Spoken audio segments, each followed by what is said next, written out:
Oke, assalamualaikum warahmatullahi wabarakatuh.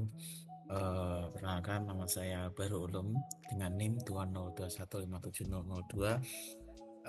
Saya mahasiswa dari Universitas Muria Kudus.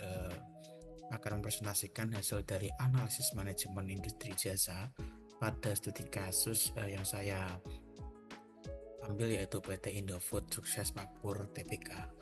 Oke, the next. Apa aja sih yang nantinya kita bahas? Yang pertama adalah latar belakang, yang kedua ada rumusan masalah, yang ketiga ada metode penelitian, yang keempat ada analisis operasional, yang kelima strategi perbaikan, dan yang keenam ada assessment dan saran, dan yang ketujuh ada referensi. Oke, masuk kepada latar belakang yang pertama. Di sini perkembangan industri jasa pada PT Indofood Sukses Makmur Tbk, yang saya ambil fokus pada kualitas pelayanan dan pengalaman pelanggan. Industri jasa makanan dianggap sebagai sektor penting yang berkembang pesat, dipengaruhi oleh peningkatan gaya hidup, kebutuhan konsumen, dan persaingan antar perusahaan. Jadi PT Indofood Sukses Makmur Tbk di sini sebagai perusahaan mie instan yang terbesar di dunia. Menghadapi tantangannya tersebut, PT tersebut mengupayakan kualitas layanan.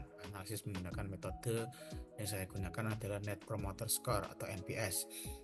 Dilakukan untuk mengevaluasi loyalitas pelanggan dan mengidentifikasi area perbaikan seperti tata ruang, pengelolaan, budaya dan layanan, budaya layanannya atau service culture-nya, dan ini tujuannya untuk memberikan rekomendasi strategis guna memperbaiki pengalaman pelanggan dan efisiensi operasional perusahaan.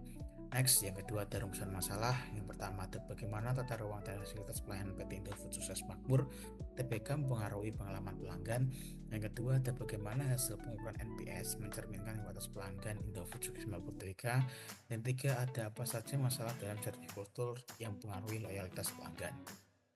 Dan yang ketiga, kita ada metode penelitian. Di sini yang pertama, objek penelitiannya ya sendiri, kasusnya PT Indofood Sukses Makmur Tbk, yang berfokus analisis validitas pelayanan dan budaya layanan.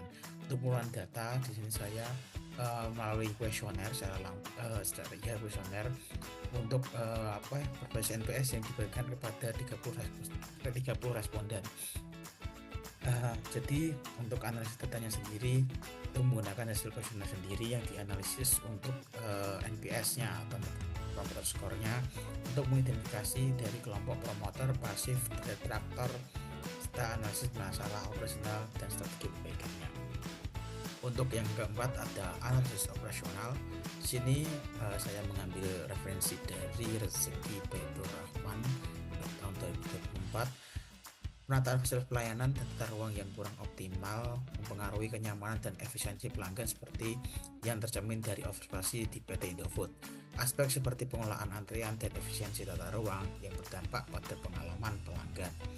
Antrean yang panjang atau fasilitas yang tidak nyaman dapat menurunkan kepuasan pelanggan, efisiensi operasionalnya, dan tidak efisiennya tata ruang mengurangi kemampuan perusahaan dalam melayani pelanggan dengan cepat. Jadi untuk fasilitas dan pelayanan, untuk tata ruang pelayanan dari PT Indofood kayak gitu. Untuk kualitas pelayanannya sendiri, meskipun PT Indofood menggunakan Net Promoter Score atau NPS untuk mengukur kepuasan pelanggan, terdapat kelompok detraktor sebesar 12%, menunjukkan adanya pelanggan yang tidak puas yang berdampak pengalaman pelanggan. Pengalaman pelanggannya ada ketidakpuasan kelompok detraktor dapat menciptakan citra negatif melalui ulasan atau rekomendasi negatif. Efisiensi untuk operasionalnya itu kritik yang berulang membutuhkan alokasi sumber daya untuk penyelesaian masalah yang dapat meningkatkan efisiensi kerja. Di sini saya mendapat referensi dari Marian dan Ansori pada tahun 2016. Next, untuk service culture-nya sendiri, budaya layanan pada khususnya di studi kasus yang saya ambil ya, budaya layanan belum sepenuhnya mencerminkan fokus pada pelanggan secara menyeluruh.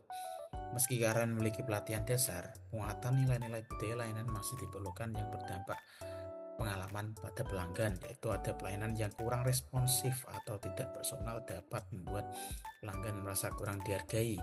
Untuk efisiensi operasionalnya, untuk menunjangnya, kinerja layanan yang tidak optimal dapat memperlambat respon dari terhadap keluhan atau permintaan pelanggan. Di sini saya mengambil sedikit dari referensi Robani Al atau yang lainnya di tahun 2020. Untuk strategi perbaikan sendiri, yang pertama kita fokus pada manajemen kapasitas dan permintaan.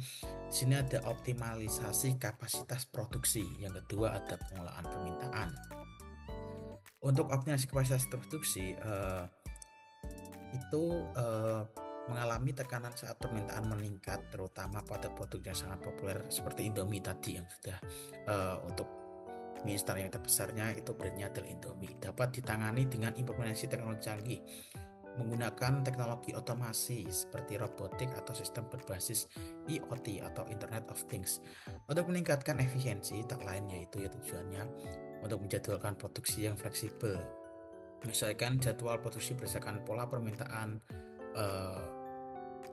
data historis dengan kapasitas, ada menyediakan buffer kapasitas atau di fasilitas produksi untuk mengantisipasi lonjakan kebutuhan mendadak. Di sini saya sedikit mengambil referensi dari Herijanto tahunnya 2024. Yang kedua tadi ada pengelolaan permintaan. Pengelolaan permintaan di sini ya sama sih, ketidakseimbangan antara kapasitas dan permintaan. Di sini permintaan gantinya untuk saat promosi besar-besaran atau pada musim tertentu dapat ditangani dengan analisis permintaan dengan data historis, menggunakan data pembiayaan untuk membuat prediksi permintaan yang lebih akurat. Untuk pengendalian promosinya, mengolah program promosi agar tidak membebani sistem produksi secara berlebihan ya, misalnya dengan menetapkan kuota promosi, pengolahan pesanan bekerja sama dengan distributor untuk mengatur stok produk secara optimal di seluruh wilayah. Di sini saya mendapatkan sumber langsung di Indofood dan Makmur, referensinya pada tahun 2024. The next ada manajemen antrian. Dalam meningkatkan manajemen dapat dilakukan dengan menggunakan sistem antrian secara digital. Ya, kembali lagi ke digital kan lebih terstruktur dan peningkatan pelatihan gerakan secara berkala. Untuk evaluasi bisa dilakukan monitoring secara berkelanjutan. Oke lah, simpel aja ya. Untuk peningkatan service supply chain manajemennya sendiri, untuk merencanakan strategi untuk mengurangi keterlambatan bahan baku ya, hanya pada bahan baku di PT Indofood melakukan yang pertama tim mengimplementasikan sistem 3 lagi berbasis ERP atau Enterprise Resource Planning, dan yang kedua ada menerapkan kontrak dengan pemasok yang memiliki indikator kinerja utama atau KPI, Key Performance Indicator.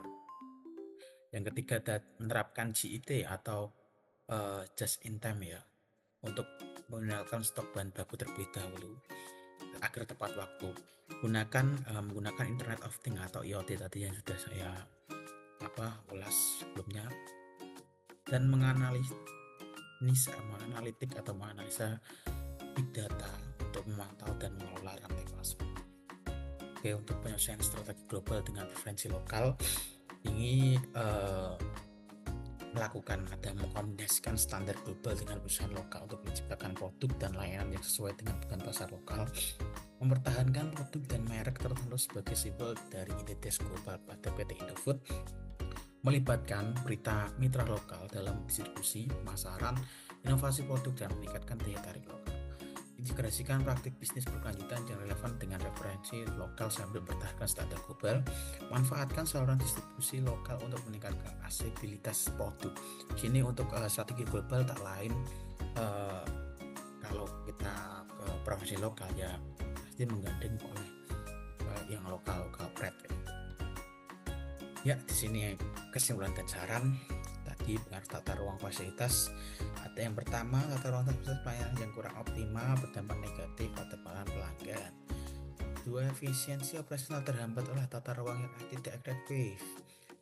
3, fasilitas pelayanan yang nyaman dapat meningkatkan pengalaman pelanggan. Berbanding terbalik lah. Yang kedua, hasil pengukuran Net Promoter Score di sini mencetak NPS 32%, di mana kategorinya baik atau good. Hal itu menunjukkan mayoritas pelanggan puas dengan layanan yang diberikan oleh PT Indofood. Baik, untuk 2, kelompok responden terdiri dari 44% promotor atau pelanggan puas, 12% pasif cukup puas tetapi belum loyal, dan 12 detraktor atau tidak puas. Yang ketiga, ada masalah dalam budaya pelayanan service counter. Yang pertama, kurangnya fokus pada pelanggan secara menyeluruh. Yang kedua, respon terhadap keluhan pelanggan tidak selalu optimal. Inkonsistensi kualitas layanan antar karyawan, keterbatasan pelatihan karyawan dalam budaya layanan. Berbagai perbaikan strategis termasuk optimasi tata ruang yang ada atau pengelolaan antrian. Di sini meningkatkan budaya pelayanan, pengurangan jumlah pelanggan detraktor untuk memperkuat loyalitas pelanggan. Ya, tujuan yang baik untuk semua PT lah, PT Indofood sendiri. Untuk sarannya di sini ada 2 saran. Maksudnya pengelolaan tata ruang yang lebih efisien. Tadi balik lagi untuk penggunaan teknologi digital, manajemen antrian dan optimasi fasilitas pelanggan. Direkomendasikan, saya merekomendasikan untuk meningkatkan kepuasan pelanggan. Untuk meningkatkan skor RP NPS, perusahaan harus mengurangi jumlah detraktor dengan memperbaiki aspek-aspek yang sering dikritik. Ini poinnya ya. Jadi seperti antrian atau pelayanan kurang responsif, mengubah pelanggan pasif menjadi promoter dengan memberikan pengalaman pelayanan yang lebih unggul dan konsisten. Mengingat untuk memperbaiki strategis, PT Indofood sukses makmur TPK. Pada service counternya PT Indofood juga ada beberapa yang harus dilakukan untuk mengatasi masalah pada service counter, yaitu pelatihan dan pengembangan pada karyawan. Balik lagi ke karyawan. Peningkatan respon terhadap keluhan, penetapan standar layanan budaya pelayanan yang berorientasi pada pelanggan. Oke, sini saya referensi yang saya masukkan di PowerPoint ini. Tadi mungkin ada beberapa yang ya tadi NPS itu bagaimana. NPS sudah saya masukkan pada laporan sebelum presentasi ini. Jadi mungkin sekian dari presentasi saya. Jika ada komentar atau apapun yang mau disampaikan, silakan langsung ke kolom komentar yang ada. Oke, terima kasih. Wassalamualaikum warahmatullahi wabarakatuh.